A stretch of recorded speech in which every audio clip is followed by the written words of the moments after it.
नमस्कार दोस्तों, आपका हमारी अंकुरम क्लासेस चैनल में स्वागत है। जो बीएड फर्स्ट सेमेस्टर की क्लासेस के लिए शिक्षा के मनोवैज्ञानिक परिप्रेक्ष्य से संबंधित मैं आज फिर कुछ चुनिंदा प्रश्नों को लेके आया हूं, जो हमारे आने वाले जो बीएड से संबंधित या सी टेट या फिर इससे सुपर टेट से संबंधित जो परीक्षाएं होती हैं उसमें आने के लिए बहुत ही मोस्ट इम्पॉर्टेंट हैं।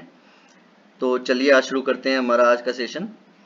इसमें हम कुछ क्वेश्चंस हैं, उनके आंसर हैं, तो इसको मैं पढ़ता चला जाता हूं, आपके लिए अच्छे रहेंगे। मनोविज्ञान के अंतर्गत मानव का अध्ययन किया जाता है। मनोविज्ञान शिक्षा के क्षेत्र में सहायता देता है तथा स्पष्ट करता है क्या चीज, शिक्षा के उद्देश्य की संभावना को। ठीक है, नेक्स्ट देखते हैं। वन लाइनर के तरीके से आप सोच लीजिए, क्योंकि इसमें ऑप्शन नहीं है, केवल आपके उत्तर ही दे रखे हैं, तो इसको एक तरीके से आपको एक रीडिंग लगाने में आपके मस्तिष्क में आ जाएगा इसका आंसर, यदि कहीं पे पूछा गया है। शिक्षक को शिक्षा मनोविज्ञान के अध्ययन की प्रत्यक्ष आवश्यकता नहीं है। किस लिए? शारीरिक सुडौलता के लिए। नेक्स्ट क्वेश्चन है, मनोइया का संबंध प्राणी मात्र के व्यवहार के अध्ययन से है, जबकि शिक्षा मनोविज्ञान का क्षेत्र, इसका आंसर होगा मानवीय व्यवहार के अध्ययन से है, शैक्षिक संस्थितियों में मानव व्यवहार से है। नेक्स्ट है, शिक्षण प्रक्रिया के अंग हैं क्या? तो यह है शिक्षण के उद्देश्य को सार्थक बनाने वाले ज्ञानानुभव शिक्षण का मूल्यांकन। नेक्स्ट है, शिक्षा मनोविज्ञान के अध्ययन के उद्देश्य हैं, विद्यार्थियों द्वारा किसी बात के सीखे जाने को प्रभावित करना। नेक्स्ट है, शिक्षा मनोविज्ञान का मूल उद्देश्य है, तो आंसर है विद्यार्थियों योग्यताओं एवं क्षमताओं को ध्यान में रखते हुए उनके द्वारा किसी बात को सीखे जाने से संबंधित बात को प्रभावित करता है। नेक्स्ट है, शिक्षा संबंध है किससे? शिक्षा के उद्देश्य से और कक्षा पर्यावरण व वातावरण से। नेक्स्ट है, शिक्षा मनोविज्ञान के सामान्य उद्देश्य हैं क्या? बालक के व्यक्तित्व का विकास, शिक्षण कार्य में सहायता और शिक्षण विधियों में सुधार, ये तीन चीजें। नेक्स्ट है, शिक्षा मनोविज्ञान का प्रमुख उद्देश्य है क्या? बाल केंद्रित शिक्षा का विकास। नेक्स्ट है, विश्व में पहली बार मनोविज्ञान की प्रयोगशाला किसने कब और कहां स्थापित की थी? तो ये बहुत इंपॉर्टेंट क्वेश्चन है। विलियम बुंट ने 1879 ईस्वी में जर्मनी में, 1879 ईस्वी जर्मनी में विलियम बुंट। नेक्स्ट है, किस विद्वान ने बच्चों की अंतः क्रियाओं को उनके विकास का मूलाधार माना है? तो एक मनोवैज्ञानिक हुए हैं लेव वाइगोत्स्की ने। अब नेक्स्ट है हमारा, सामाजिक विघटन की क्रियाएं किसे कहते हैं? तो तनाव, झगड़ा, लड़ाई, संघर्ष आदि को कहते हैं। नेक्स्ट है, सामाजिकरण की प्रक्रिया में कितने चरण होते हैं? सामाजिकरण की प्रक्रिया में 3 चरण होते हैं, समाज के नियमों को सीखना, समाज के नियमों के अनुरूप व्यवहार करना और सामाजिक अभिवृत्तियों का विकास करना। नेक्स्ट है, 6 माह में बालक का वजन लगभग कितना हो जाता है? 6 माह में बालक का वजन जन्म के समय के वजन का दुगुना हो जाता है। नेक्स्ट है, 1 वर्ष में बालक के वजन कितना हो जाता है? तो 1 वर्ष में बालक का वजन जन्म के समय के वजन का 3 गुना हो जाता है, यानी 6 माह में दुगना, 1 वर्ष में 3 गुना। अब लंबाई देख लेते हैं। जन्म के समय किसकी लंबाई अधिक होती है? जन्म के समय लड़कों की लंबाई लड़कियों से की तुलना में अधिक होती है। नेक्स्ट है, जन्म के समय बालक और बालिका की लंबाई लगभग कितनी होती है? बालक की लंबाई जो होती है लगभग 20 इंच और बालिका की 19.5 इंच, 19.5 इंच होती है। नेक्स्ट है, मानव के अस्थायी दांत, दूध के दांत कितने होते हैं? तो आंसर है 20। नेक्स्ट है, मानव के स्थायी दांत कितने होते हैं? तो आंसर है 12। नेक्स्ट है, किशोर अवस्था में कितने दांत आते हैं? तो आंसर है 4 दांत आते हैं, इन्हें अक्ल की दाढ़ भी कहते हैं, 4 अक्ल की दाढ़ होती है। नेक्स्ट है, मनुष्य की संरचना कितने गुणसूत्रों से हुई है? तो 23 गुणसूत्रों से हुई है मनुष्य की संरचना। नेक्स्ट है, लिंग का निर्धारण कौन सा जोड़ा करता है? तो लिंग का निर्धारण 23वां जोड़ा करता है। डिंब अवस्था कितने दिन की होती है? तो 14 दिन की डिंब अवस्था होती है। पिंड अवस्था का समय कितना होता है? 14 दिन 2 माह ये होता है। गर्भवती महिला का वजन कितना बढ़ जाता है? तो 10 से 12 किलोग्राम तक गर्भवती महिला का वजन बढ़ जाता है। नेक्स्ट है, किस विद्वान ने नैतिक विकास की अवस्था के सिद्धांत का प्रतिपादन किया? तो आंसर है लॉरेंस कोहलबर्ग ने। नेक्स्ट है पियाजे के अनुसार बच्चा किस अवस्था में अपने परिवेश की वस्तुओं को पहचानने एवं उसमें विभेद विभेद करने लगता है।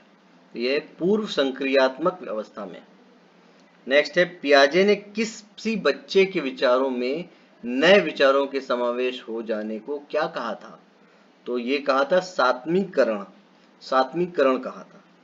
बच्चों में आधारहीन आत्मचेतना का संबंध उसके विकास की किस अवस्था से संबंधित है? तो ये है किशोरावस्था से संबंधित है। बच्चों के विकास से संबंधित निर्माण एवं खोज का सिद्धांत किस विद्वान ने दिया? तो जीन पियाजे जी ने दिया था। मनोवैज्ञानिक वो हैं जीन पियाजे, ये बहुत ही फेमस है। नेक्स्ट है लॉरेंस कोहलबर्ग द्वारा प्रतिपादित नैतिक विकास के सिद्धांत के अनुसार पूर्व नैतिक अवस्था की अवधि कितनी है? तो जन्म से 2 वर्ष तक की है। लॉरेंस कोहलबर्ग के द्वारा जो सिद्धांत स्थापित किए गए उसमें पूर्व नैतिक अवस्था की अवधि जन्म से 2 वर्ष तक की है। नेक्स्ट है बुद्धि का पदानुकृत संरचना सिद्धांत किसने दिया है? तो ये फिलिप बर्नर ने दिया है। नेक्स्ट है बुद्धि का एकीकृत संरचना सिद्धांत किसने दिया है? तो ये है जेपी गिलफोर्ड ने दिया है। फिर देखते हैं ईर्ष्या की भावना कौन सी अवस्था में पैदा होती है? तो बाल अवस्था में ईर्ष्या की भावना पैदा हो सकती है। स्व प्रेम अपनी वस्तुओं से प्रेम की अवस्था कौन सी होती है? शैशव अवस्था होती है। अपनी वस्तुओं से प्रेम करना बच्चा सीख जाता है। नेक्स्ट है सामाजिकता नापने की विधि या स्केल क्या है? कौन सी है? सोशियोमेट्री समाज मिति ये है। मनुष्य किस प्रजाति में आता है? होमोसेपियंस में आता है। जन्म के समय बालक का वजन कितना होता है? 2 किलो से 7 से 7.5 पाउंड तक होता है। मनोविज्ञान को एक विषय के रूप में निश्चित आधार देने का श्रेय किसको जाता है? ये है विलियम जेम्स को, या अमेरिका के जो मनोवैज्ञानिक हुए हैं विलियम जेम्स, इनको जाता है एक निश्चित आधार देने का श्रेय विषय के रूप में। नेक्स्ट है अमेरिका के मनोविज्ञान के जनक किसे माना जाता है? तो विलियम जेम्स जी थे अमेरिका के मनोविज्ञान के जनक। अंधों की लिपि के जनक कौन से हैं? लुई ब्रेल, इनकी जो लिपि कही जाती है लुई ब्रेल की लिपि होती है, अंधों की लिपि होती है। नेक्स्ट है नर्सरी पद्धति के जनक कौन है? मारिया मॉन्टेसरी है। भूल और एवं प्रयत्न सिद्धांत किसने दिया था? थॉर्नडाइक ने दिया था। भूल एवं प्रयत्न सिद्धांत। अनुकूलित अनुक्रिया या क्लासिकी अनुबंध किस सिद्धांत किसने दिया है? पेवलॉव ने दिया है। पेवलॉव ने दिया है अनुकूलित अनुक्रिया या क्लासिकी अनुबंध सिद्धांत। ठीक है, नेक्स्ट देखते हैं क्रिया प्रसूत अनुबंध सिद्धांत किसने दिया है? स्किनर ने दिया है। स्किनर ने क्रिया प्रसूत अनुबंध सिद्धांत दिया है। नेक्स्ट है जीन पियाजे किस विचारधारा के समर्थक थे? तो संज्ञानात्मक विचारधारा के समर्थक जीन पियाजे जी थे। और ये किस देश के निवासी थे? जीन पियाजे स्विट्जरलैंड के निवासी थे। फिर देखते हैं जीन पियाजे ने अपने प्रयोग किस किस पर किए? तो इन्होंने अपने प्रयोग जो है अपनी 2 पुत्री और 1 पुत्र पर किए थे जीन पियाजे जी ने।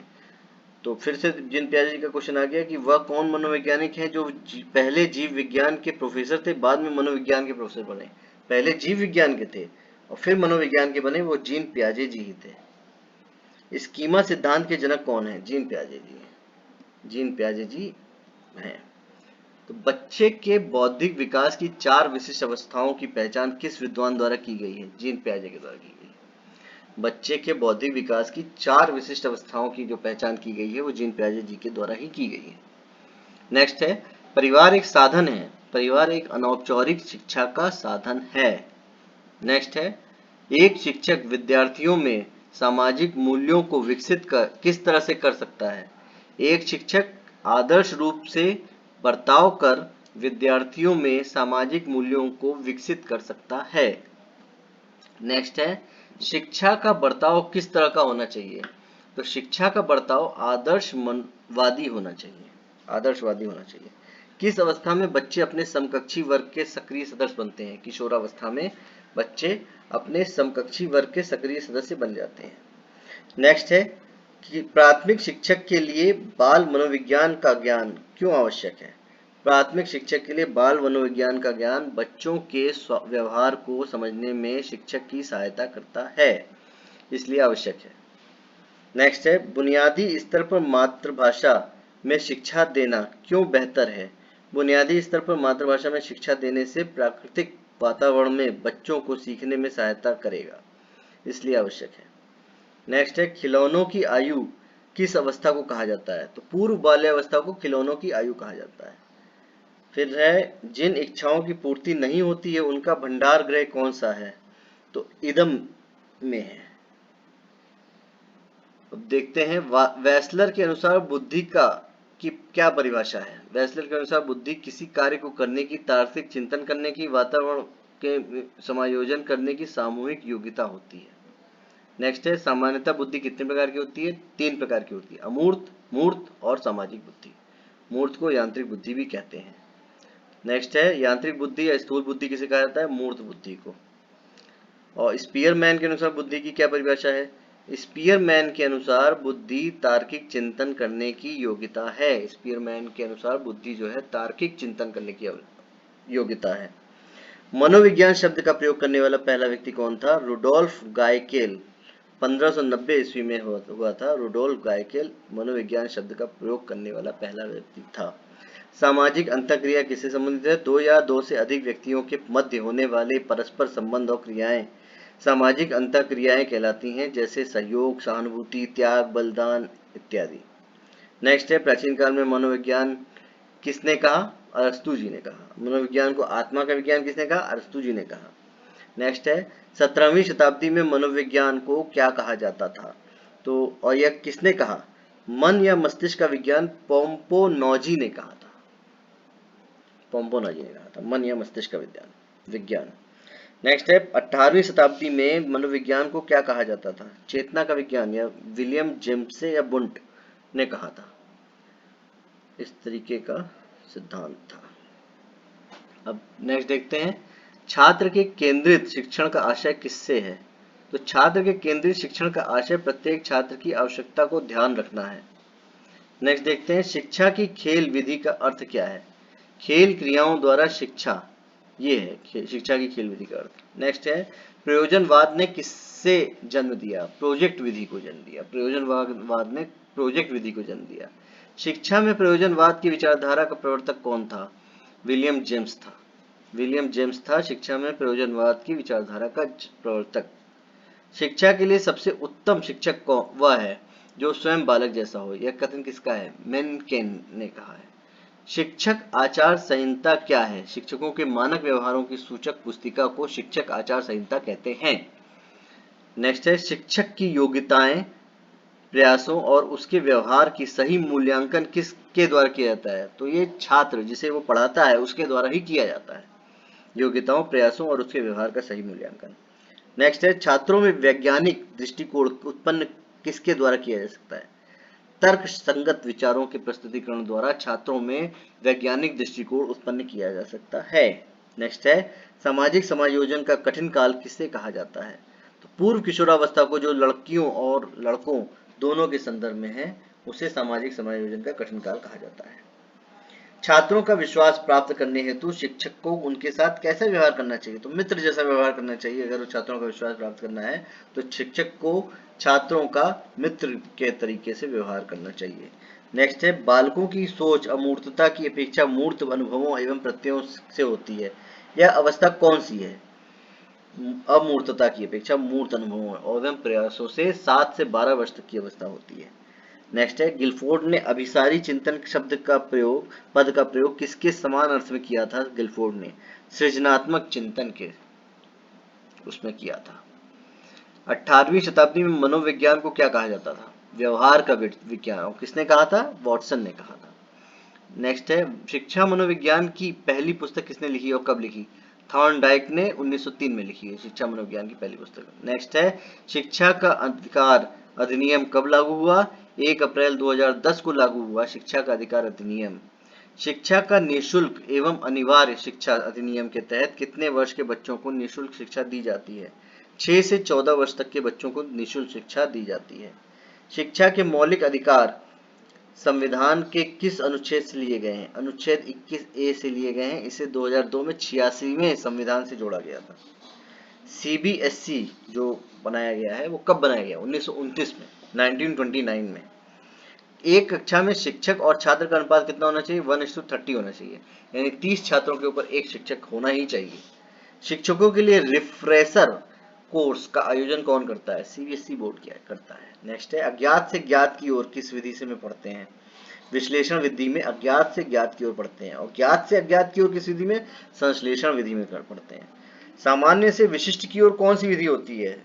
आगमन विधि होती है। और निर्गमन कौन सी है? विशिष्ट से सामान्य की और विधि जो होती है वो निर्गमन होती है। तो आगमन, निर्गमन, विश्लेषण, संश्लेषण। नेक्स्ट है वह कौन सी विधि होती है जिसमें पहले उदाहरण बताया जाता है बाद में नियम बताए जाते हैं? ये आगमन विधि होती है। पहले उदाहरण फिर बाद में नियम बताए जाते हैं। नेक्स्ट है बालक में नकारात्मक सोच कौन सी अवस्था में उत्पन्न हो जाती है? किशोरावस्था में हो जाती है उत्पन्न। नेक्स्ट है क्षेत्र सिद्धांत किस विद्वान ने दिया था? तो कर्ट लेविन ने दिया था क्षेत्र सिद्धांत। कर्ट लेविन ये कहाँ के थे? जर्मनी के थे। जर्मनी के कर्ट लेविन ने क्षेत्र सिद्धांत दिया था। नेक्स्ट है गेस्टाल्टवादी क्या है? जर्मनी के विद्वानों का एक समूह है जिसमें कोहलर, कोफा, वर्दीभर ये शामिल थे। तो कर्ट लेविन किस संप्रदाय के समर्थक थे? संज्ञानवादी संप्रदाय के समर्थक कर्ट लेविन थे। तो क्षेत्र सिद्धांत को किस किस नाम से जाना जाता है? संज्ञानात्मक क्षेत्र सिद्धांत, स्थान मनोविज्ञान सिद्धांत, बाल दिशा मनोविज्ञान, इससे जाना जाता है क्षेत्र सिद्धांत को। नेक्स्ट है कर्ट लेविन के क्षेत्र सिद्धांत के क्षेत्र का अर्थ क्या है? जीवन के विभिन्न क्षेत्रों से है, जैसे शिक्षा, स्वास्थ्य, ये सब क्षेत्र कर्ट लेविन के क्षेत्र सिद्धांत के क्षेत्र हैं। अधिगम का श्रेणीक्रम सिद्धांत किसने दिया? रॉबर्ट गेने ने दिया था। रॉबर्ट गेने किस संप्रदाय के थे? संज्ञानवादी। संज्ञानवादी संप्रदाय के रॉबर्ट गेने ने अधिगम का श्रेणी सिद्धांत दिया था। रॉबर्ट गेने कहाँ के वैज्ञानिक थे? अमेरिका के थे। रॉबर्ट गेने ने बालकों के विकास को ध्यान में रखते हुए अधिगम की प्रक्रिया को कितने भागों में बांटा है? तो 8 भागों में बांटा है। 8 भाग कौन कौन से हैं भाई? ये हैं आपके संकेत अधिगम, उद्दीपक अधिगम, एसआर अधिगम भी कहते हैं, श्रृंखला अधिगम, शाब्दिक अधिगम, बहुविवेदन अधिगम, प्रत्यय अधिगम, सिद्धांत अधिगम, समस्या समाधान अधिगम। अब नेक्स्ट है बुद्धि का सबसे पुराना सिद्धांत कौन सा है? बुद्धि का सबसे पुराना सिद्धांत एक कारक सिद्धांत है। बुद्धि का सबसे पुराना सिद्धांत किसने दिया? स्पीयरमैन ने दिया। स्पीयरमैन कहाँ के थे? फ्रांस के थे। तो फ्रांस के स्पीयरमैन ने बुद्धि का सबसे पुराना सिद्धांत एक कारक सिद्धांत दिया। स्पीयरमैन पहले किसके प्रोफेसर थे? तो पहले ये सांख्यिकी विषय के प्रोफेसर थे। स्पीयरमैन ने बुद्धि का संबंध किससे बताया? तो चिंतन से स्पीयरमैन ने इसका संबंध बताया। बालकों के भाषाई विकास का क्रम क्या है? बालकों के भाषाई विकास का क्रम रोना, रुदन, कदन, बबलाना, हाव भाव है। तो नेक्स्ट देखते हैं बालक किस उम्र के में वाक्यों द्वारा अपनी बात को कह पाता है? 5 वर्ष की उम्र में। बालक सबसे पहले क्या बोलता है? व्यंजन बोलता है। वह सबसे पहले अपनी माँ शब्द को पहचानता है। बालक सबसे पहले किसकी भाषा पहचानता है? बालक सबसे पहले अपनी माँ की आवाज पहचानता है। इसे ही मातृभाषा इसीलिए कहते हैं। पर्यटन विधि के जनक कौन है? पेस्टोलॉजी। खोज अनुसंधान ह्यूरिस्टिक विधि के जनक कौन है? आर्मस्ट्रांग। नेक्स्ट है खोज विधि का संबंध किससे है? तो खोज विधि का संबंध भूतकाल से है, क्योंकि भूत में जो होगा वही तो खोजा जाएगा। तो खोज विधि का संबंध भूतकाल से ही है। नेक्स्ट देखते हैं रॉबर्ट गेने ने के श्रेणीक्रम सिद्धांत के अनुसार अधिगम का सबसे उच्चतम स्तर कौन सा है? समस्या समाधान अधिगम है। नेक्स्ट देखते हैं रॉबर्ट गेने के अनुसार बालक का अधिगम कब पूरा हो जाता है? 12 वर्ष में के उपरांत, जब वह अपनी समस्याओं का समाधान करने लगता है। तो उस समय बालक का अधिगम पूरा हो जाता है 12 वर्ष के बाद, क्योंकि वो अपनी समस्याओं का समाधान पूरा करने लगता है। शास्त्रीय अनुबंध का सिद्धांत किसने दिया? पेवलॉव ने दिया। पेवलॉव जी ने दिया था। पेवलॉव किस संप्रदाय के समर्थक थे? व्यवहारवादी संप्रदाय के समर्थक थे पेवलॉव। शास्त्रीय अनुबंध दिया था। नेक्स्ट है डमरू पर बंदर का नाचना किस सिद्धांत पर आधारित है? शास्त्रीय अनुबंध का सिद्धांत पर आधारित है। खेत में बिजुका का खड़ा करना तथा उसे देखकर पक्षियों को भगाना किस सिद्धांत पर होता है? शास्त्रीय अनुबंध का सिद्धांत पर होता है। नेक्स्ट है सुल्तान नाम के चिंपांजी पर किसने प्रयोग किया? कोहलर ने किया था। सुल्तान नाम के चिंपांजी पर प्रयोग किया था। नेक्स्ट है कोहलर किस संप्रदाय के समर्थक थे? संज्ञानवादी संप्रदाय के समर्थक कोहलर थे, जिन्होंने सुल्तान नाम के चिंपांजी पर प्रयोग किया था। नेक्स्ट है चूहे पर अपना किसने प्रयोग किया था? स्किनर ने। और वो किस संप्रदाय के समर्थक थे? व्यवहारवादी, यानी व्यवहारवादी संप्रदाय के समर्थक स्किनर ने चूहे पर अपना वैज्ञानिक प्रयोग किया था। नेक्स्ट है नए रचनात्मक कार्यों को सीखने पर कौन सा सिद्धांत बल देता है? अंतर्दृष्टि का सिद्धांत बल देता है कि नए रचनात्मक कार्य सीखे जाए। नेक्स्ट है अंतर्दृष्टि का सिद्धांत किस वैज्ञानिक ने दिया? कोहलन ने दिया था अंतर्दृष्टि का सिद्धांत। अब फिर देखते हैं पढ़ाने की सबसे अच्छी कौन सी विधि है? प्रोजेक्ट विधि होती है। पढ़ाने की सबसे अच्छी विधि जो होती है प्रोजेक्ट विधि होती है। प्रोजेक्ट करके पढ़ाना जो होता है वो विधि सबसे अच्छी विधि होती है पढ़ाने की। नेक्स्ट देखते हैं परियोजना विधि के जनक कौन है? अमेरिका के प्रसिद्ध जॉन डेवी के योग्य शिक्षक किल पैट्रिक हैं। नेक्स्ट देखते हैं सूक्ष्म शिक्षण माइक्रो टीचिंग के जनक कौन है? रॉबर्ट बुश हैं सूक्ष्म शिक्षण माइक्रो टीचिंग के जनक। नेक्स्ट देखते हैं इकाई उपागम के जनक कौन है? मॉरिसन है। समय जन्म के समय बालक में कितनी हड्डियां होती हैं? 270 होती हैं। नेक्स्ट है शरीर में सबसे लंबी हड्डी का नाम क्या आती है? फीमर, जो जांग में होती है वो सबसे लंबी होती है। और सबसे छोटी हड्डी कौन सी होती है? स्टेपनी, जो कान में होती है। अब नेक्स्ट देखते हैं शरीर में सबसे मजबूत हड्डी कहाँ पे होती है? मंडीबल, जो जबड़े में होती है उसको सबसे मजबूत हड्डी कहा जाता है। इसलिए कहा है जबड़ा तोड़ देंगे। ये जो हमारी जो उपयुक्ति है ये सबसे मजबूत हड्डी है। इस तरीके से आप याद रख सकते हैं। तो नेक्स्ट देखते हैं जन्म के समय नवजात शिशु की त्वचा का रंग कैसा होता है? हल्का गुलाबी नोट। 15 दिन के बाद त्वचा स्थायी रंग को प्राप्त कर लेती है। ठीक है। नेक्स्ट देखते हैं नवजात शिशु कितने घंटे सोता है? 18 से 20 घंटे, किंतु वह हर 2 घंटे में जाकर अपनी मांसपेशियों को घुमाता रहता है। बालक का विकास 6 वर्ष तक कितने प्रतिशत हो जाता है? 90%। 6 वर्ष तक उसका विकास हो जाता है। नेक्स्ट देखते हैं तूफान की अवस्था किसे कहा जाता है? किशोरावस्था को तूफान की अवस्था कहा जाता है। नेक्स्ट देखते हैं किशोरावस्था को तूफान अवस्था किसने कहा था? स्टैनले हॉल ने कहा था। किशोरावस्था को तूफान की अवस्था स्टैनले हॉल ने कहा था। नैतिक विकास का सिद्धांत किसने दिया? कोहलबर्ग ने दिया है। नेक्स्ट है मूल प्रवृत्ति का सिद्धांत किसने दिया? मैकडूनल। 14 मूल प्रवृत्तियां बताई हैं। नेक्स्ट है संवेग क्या है? मन की उत्तेजित दशा को संवेग कहते हैं। जैसे क्रोध, खुशी बहुत ही उत्तेजित दिशा है, उसको संवेग कहा जाता है। नेक्स्ट है व्यक्तित्व का स्व सिद्धांत किसने दिया है? थॉर्नडाइक ने दिया है। सीखने का सिद्धांत किसने दिया है? थॉर्नडाइक ने दिया है। नेक्स्ट है मस्तिष्क के शिशु के मस्तिष्क का वजन कितना होता है? 350 ग्राम होता है शिशु के मस्तिष्क का वजन। जिन प्याजे ने जिनेवा में किसकी स्थापना की थी? लेबोरेटरी स्कूल की स्थापना की थी, जिसमें उन्होंने मनोविज्ञान के कई सारे प्रयोग किए थे। लेबोरेटरी स्कूल की स्थापना जिनेवा में की थी जिन प्याजे ने। जिन प्याजे के द्वारा रचित पुस्तक का नाम क्या है? The language and thought of the child. यह 1923 में लिखी गई थी ये पिक्चर। जिन प्याजे ने संज्ञानात्मक विकास को ध्यान में रखते हुए बालक की कितनी अवस्था बताई है? जिन प्याजे ने संज्ञानात्मक विकास को ध्यान में रखते हुए बालक की 4 अवस्था बताई है। संवेदी गत्यात्मक, पूर्व संक्रियात्मक, ठोस मूर्त संक्रियात्मक, औपचारिक संक्रियात्मक अवस्था। ये रख सकते हैं। जन्म से 2 वर्ष तक की संवेदी गत्यात्मक है। पूर्व संक्रियात्मक जो है 2 से 7 वर्ष की। ठोस मूर्त संक्रियात्मक 7 से 11 वर्ष की। और 11 से 18 वर्ष तक की जो अवस्था होती है औपचारिक संक्रियात्मक अवस्था होती है। नेक्स्ट है वंचित बालक किसे कहते हैं? वंचित बालक वे बालक होते हैं जिन्हें शिक्षा का उचित अवसर नहीं मिल पाते हैं, लेकिन वे पढ़ने की क्षमता रखते थे, लेकिन वे शिक्षा से वंचित रह गए। उसे वंचित बालक कहा जाता है। वो क्षमता रखते हैं पढ़ने की, लेकिन वो पढ़ नहीं पाते हैं, उचित अवसर नहीं मिलते हैं। आदिवासी क्षेत्रों के बच्चे, वो हमेशा उनके अंदर पढ़ने की क्षमता है, लेकिन वो पढ़ नहीं पाते क्योंकि उनके पास अवसर नहीं है। बाई के बच्चे मतलब मजदूरों के बच्चे, ये सब। नेक्स्ट है बाल अपराधी कौन बालक होते हैं? बाल अपराध बालक वे बालक होते हैं जो समाज के मान्य अधिनियम का उल्लंघन करते हैं, बाल अपराध बालक कहलाते हैं। नेक्स्ट है बाल अपराधियों के प्रकार बताइए। तो चोरी करने वाले बालक, स्कूल का फर्नीचर तोड़ने वाले बालक, स्कूल में मारपीट हिंसा करने वाले बालक, स्कूल के रिपोर्ट कार्ड में छेड़छाड़ करने वाले आदि, ये सब बाल अपराध के प्रकार हैं। नेक्स्ट है बाल अपराध बनने के कारण क्या क्या है? अनुवांशिकता है, व्यक्तिगत आवश्यकताओं की पूर्ति न होना, शारीरिक दोष, ऐसे बालक हीन भावना से ग्रसित होने के कारण अपराधी बन जाते हैं। घर का वातावरण अशांत होता है, कुसंगति के कारण दादा दादी का अधिक लाड़ प्यार, स्तरहीन मनोरंजन, माता पिता का गरीब होना, पक्षपातपूर्ण व्यवहार, माता पिता का तलाक इत्यादि होते हैं इसके बाल अपराध बालक बनने के कारण। नेक्स्ट है बाल अपराधियों के उपचार क्या क्या है? मनोवैज्ञानिक विधि है, समाज शास्त्रीय विधि है और वैधानिक विधि है। अब नेक्स्ट देखते हैं गणित संबंधी विकार को क्या कहते हैं? डिस्कैलकुलिया कहते हैं। लिखने संबंधी विकार को क्या कहते हैं? डिस्ग्राफिया व्यवहार कहते हैं। लिखना, पढ़ना और बोलने संबंधी विकार को क्या कहते हैं? डिस्प्रैक्सिया। नेक्स्ट है अवधान संबंधी विकार को क्या कहते हैं? ADHD कहते हैं।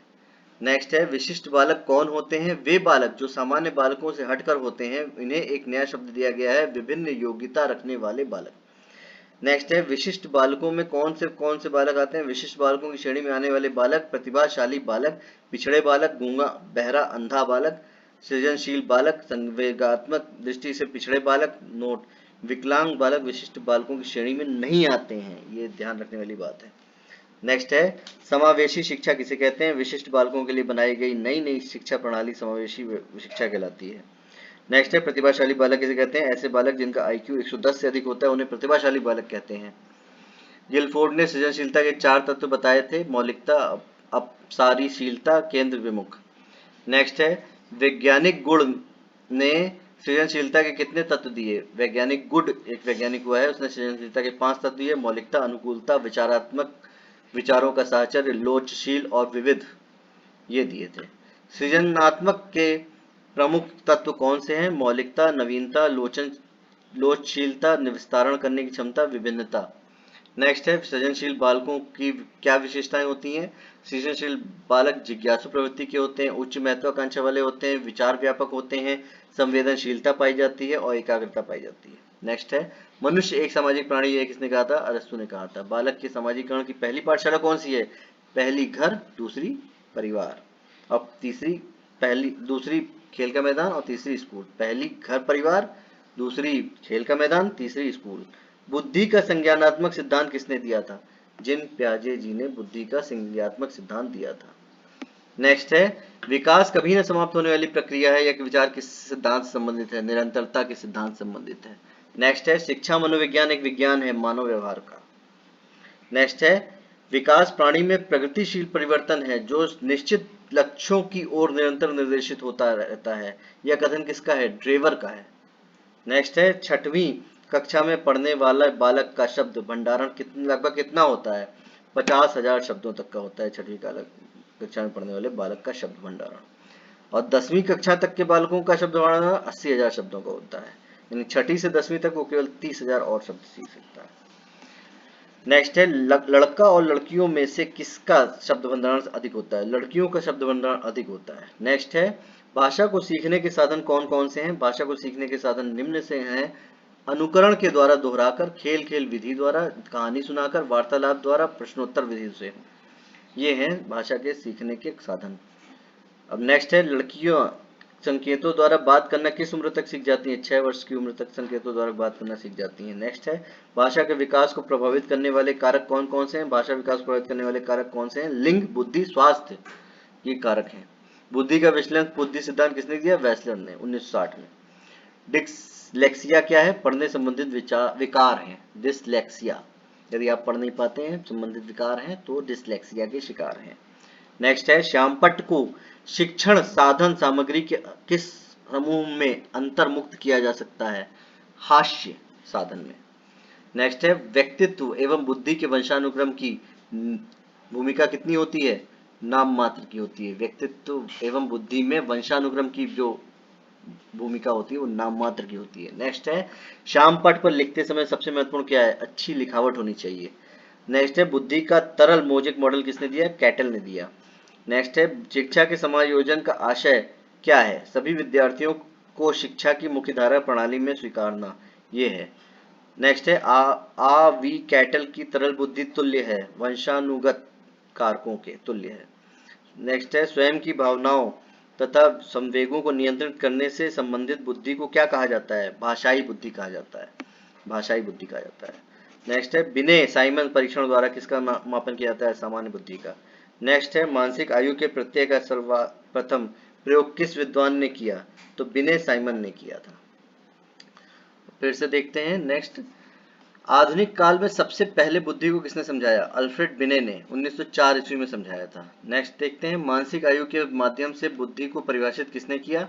अल्फ्रेड बिने ने किया। इन्होंने बताया कि बुद्धि दो प्रकार की होती है, मानसिक और वास्तविक आयु बुद्धि। नेक्स्ट देखते हैं अल्फ्रेड बिने किस देश के निवासी थे? ये फ्रांस के निवासी थे। नेक्स्ट है अल्फ्रेड बिने किस विषय के प्रोफेसर थे? मनोविज्ञान के प्रोफेसर थे। नेक्स्ट है बुद्धि के दो कारक सिद्धांत किसने दिए? अल्फ्रेड बिने और उनके सहयोगियों स्टर्न, टर्मन, साइमन ने दिए। बुद्धि के दो कारक कौन कौन से हैं? बुद्धि के दो कारक हैं जी और एस। बुद्धि का समूह कारक किस सिद्धांत किसने दिया? थर्स्टन ने दिया। इनके अनुसार 7 कारक होते हैं बुद्धि के। बुद्धि का बहुकारक सिद्धांत किसने दिया? थॉर्नडाइक ने दिया। बुद्धि का बहुबुद्धि विकास बुद्धि सिद्धांत किसने दिया? गार्डनर ने दिया। नेक्स्ट है बुद्धि का तरल व ठोस सिद्धांत किसने दिया? आरबी कैटल ने दिया। नेक्स्ट है बुद्धि का प्रतिदर्श नमूना सिद्धांत किसने दिया? थॉमसन ने दिया। नेक्स्ट है बुद्धि को मापने के लिए मानसिक आयु संप्रत्यय किस विद्वान ने दिया? अल्फ्रेड बिने ने सन 1905 में दिया था। गिलफ्रेड ने कितनी मौलिक मानसिक योग्यताओं के आधार संरचना का वर्णन किया? 3। नेक्स्ट है किशोर प्रौढ़ों को अपने मार्ग में बाधा समझता है जो उसे अपनी स्वतंत्रता का लक्ष्य प्राप्त करने से रोकते हैं, किसने कहा था? कार्ल सनिक ने। नेक्स्ट है किशोरावस्था वह अवस्था है जिसके द्वारा एक विकासमान व्यक्तित्व बाल्यावस्था से प्रौढ़ावस्था तक पहुंचता है। यह कथन किसका है? जर्सिल्ड का है। नेक्स्ट है 25 से कम बुद्धि वाला बालक क्या कहता है? जड़। जड़ कहते हैं 25 से कम बुद्धि वाले बालक को। नेक्स्ट है यौन यदि समस्त जीवन का नहीं तो किशोरावस्था का ही मूल तत्व है। ये किसने कहा? रॉस ने कहा था। रॉस ने कहा था यौन को किशोरावस्था का मूल तत्व। नेक्स्ट है कुशाग्र बुद्धि अथवा प्रतिभावान बालक वह है जो निरंतर किसी भी उचित कार्य क्षेत्र में अपनी अद्भुत कार्यकुशलता एवं प्रवीणता का परिचय देता है। यह कथन किसका है? हेविंगहर्स्ट का है। नेक्स्ट है पिछड़ा बालक वह है जो अपने अध्ययन के मध्यकाल में अपनी कक्षा का कार्य जो उसकी आयु के अनुसार एक कक्षा नीचे का है करने में असमर्थ रहता है। यह किसने कहा है? सिरिल बर्ट ने कहा है। सहज समस्यात्मक बालक उन बालकों के लिए प्रयोग किया जाता है जिनका व्यवहार अथवा व्यक्तित्व किसी बात में गंभीर रूप से असामान्य होता है। यह कथन किसका है? वैलेंटाइन का है। इस तरीके से हमारे इतने क्वेश्चन हो जाते हैं। अब फिर से हम देखते हैं वह स्तर जिसमें बच्चा किसी वस्तु एवं घटना के बारे में तार्किक रूप से सोचना शुरू करता है उसे कौन सी अवस्था कहते हैं? मूर्त क्रियात्मक अवस्था कहते हैं। सृजनात्मक मुख्य रूप से किससे संबंधित है? अपसारी चिंतन से। नेक्स्ट है चिंतन अनिवार्य रूप से क्या है? संज्ञानात्मक विधि है। नेक्स्ट है किसी बालक में चिंतन की योग्यता उसके सफल जीवन का मूल आधार है। यह कथन किसका है? क्रो एंड क्रो का है। नेक्स्ट है चिंतन की दृष्टि से किसी बच्चे में सर्वश्रेष्ठ चिंतन है तो उसे क्या कहेंगे? तार्किक चिंतन कहेंगे। नेक्स्ट है पियाजे के अनुसार किसी बालक में तार्किकता का अभाव किस आयु तक होता है? 7 वर्ष तक। नेक्स्ट है किसी बच्चे के चिंतन के आयु के बढ़ने के साथ साथ किसकी प्रधानता बढ़ती है? तर्क करने की प्रधानता बढ़ती है जैसे जैसे आयु बढ़ता जाता है। नेक्स्ट है जन्म के बाद किसी बालक में चिंतन का विकास कब प्रारंभ होता है? 2 वर्ष की आयु के बाद प्रारंभ होता है। नेक्स्ट है किसी छात्र का बौद्धिक विकास, शारीरिक विकास और संवेगात्मक विकास उसकी विकास की प्रक्रिया का कौन सा कारक है? आंतरिक कारक है। नेक्स्ट है माता पिता से संतानों को प्राप्त होने वाले गुणों को क्या कहते हैं? वंशानुक्रम कहते हैं। किसके विचार से शैशवावस्था में बालक प्रेम की भावना आधारित होती है? यह फ्रायड का विचार है। नेक्स्ट है रॉस ने विकास क्रम के अंतर्गत किशोरावस्था का काल निर्धारित किया है 12 से 18 वर्ष तक की। नेक्स्ट है किशोरावस्था की प्रमुख विशेषता नहीं है मानसिक विकास। नेक्स्ट है बालकों के विकास की अवस्था को सबसे कठिन काल के रूप में माना जाता है। नेक्स्ट किसका है? किशोरावस्था को। उत्तर बालकाल का समय कब होता है? 6 से 12 वर्ष तक की अवस्था का। बाल्यकाल की प्रमुख विशेषता नहीं है अंतर्मुखी व्यक्तित्व। विकासवाद के समर्थक कौन है? डीके बुश और गाल्टन डार्विन ने। नेक्स्ट है विकास का तात्पर्य है वह प्रक्रिया जिसमें बालक परिपक्वता की ओर बढ़ता है। नेक्स्ट है एज ऑफ पुबर्टी कहलाता है क्या? पूर्ण किशोरावस्था को एज ऑफ पुबर्टी कहते हैं, पबर्टी।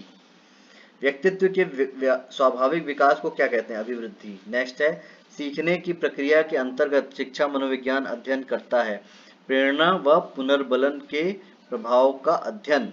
नेक्स्ट है शैक्षिक दृष्टि से बाल विकास की कितनी अवस्थाएं हैं? शैशवावस्था, बाल्यावस्था और किशोरावस्था, ये विकास की अवस्थाएं होती हैं। नेक्स्ट है कौन सी विशेषता विकास पर लागू नहीं होती है? विकास को स्पष्ट इकाइयों में मापा जा सकता है, ये नहीं होती है।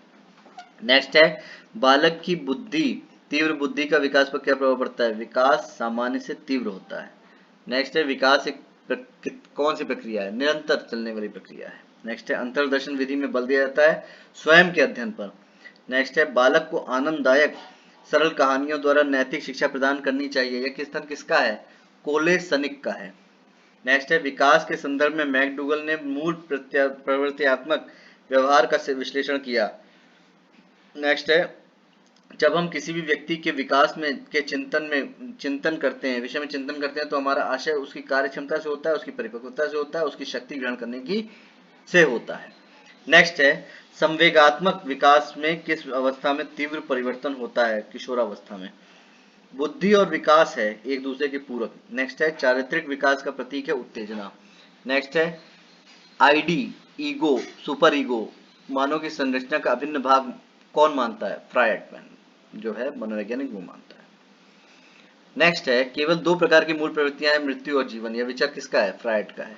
रुचियों, मूल प्रवृत्तियों और स्वाभाविक संवेगों का स्वस्थ विकास हो सकता है यदि क्या हो? वातावरण जिसमें वह रहता है स्वस्थ हो तो रुचियों, मूल प्रवृत्तियों, स्वाभाविक संवेगों का स्वस्थ विकास हो सकता है। नेक्स्ट है मूल प्रवृत्ति की प्रमुख विशेषता पाई जाती है किसमें? समस्त प्राणियों में पाई जाती है। यह जन्मजात एवं प्रकृति प्रदत्त होती है। नेक्स्ट है विकास के परिणाम स्वरूप व्यक्ति में नवीन विशेषताएं और नवीन योग्यताएं प्रकट होती हैं। यह कथन किसका है? हर्लॉक का है। शैशवावस्था की प्रमुख मनोवैज्ञानिक विशेषता क्या है? मूल प्रवृत्त्यात्मक व्यवहार। नेक्स्ट है शैशवावस्था में सीखने की प्रक्रिया का स्वरूप होता है क्या? सीखने की प्रक्रिया तीव्रता होती है, तीव्रता होती है, तीव्र गति से होती है शैशवावस्था में। नेक्स्ट है बाल्यावस्था की प्रमुख मनोवैज्ञानिक विशेषता कौन सी है? सामूहिकता की भावना का विकास होती है। इस तरीके से हमने अपना आज का question answer one liner complete किया। इसको कई बार देखेंगे तो याद हो जाएगा। थोड़ा तेज था लेकिन बहुत सारे हमने टॉपिक कवर कर दिए। आपको हमारा वीडियो अच्छा लगा हो तो इसको सब्सक्राइब कीजिए, चैनल को, वीडियो को लाइक कीजिए, शेयर कीजिए ताकि ज़्यादा से ज़्यादा लोगों तक ये वीडियो पहुंच पाए और वो इस वीडियो का लाभ उठा सकें। धन्यवाद। आपका दिन मंगलमय हो।